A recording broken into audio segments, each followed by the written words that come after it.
in my podcast this week, we are digging into the Laughter, Humble Pie, and Lots of Sex series.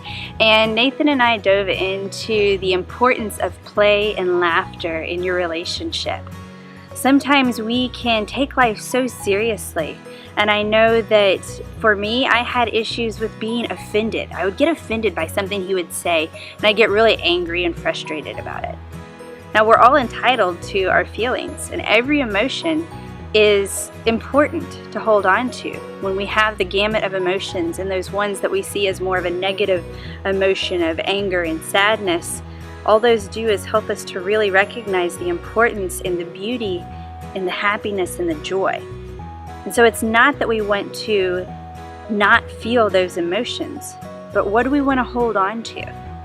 You know, the Frozen song comes out again, let it go, let it go. That's really powerful because there are times we need to let things just roll off. Is it really worth getting that frustrated and that angry over? Have those feelings of anger and sadness and whatever other negative feelings that you have discussed, but let it flow and let it go, and then move on.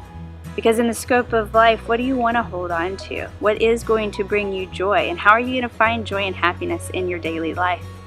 Sometimes that means that you just don't take it so seriously.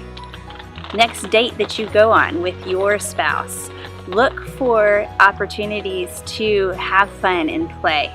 Maybe you go to a trampoline jump zone, or maybe you go roller skating and ice skating. And if you don't know how to do it, it's even better. Fall down, laugh about it, and get back up.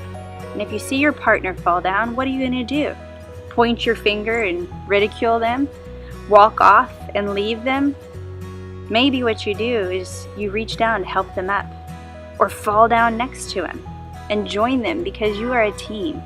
And your relationship is fun, it's joy, it's happiness, it's you choosing to spend this life and go through it with someone else, and that's a really powerful thing.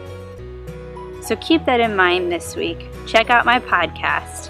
I'd love if you subscribe, rate, and review. We're getting more and more activity with the podcast, and it's been really fun to have Nathan as a part of it, and I'd love feedback on that. And if there are other topics you want us to explore together.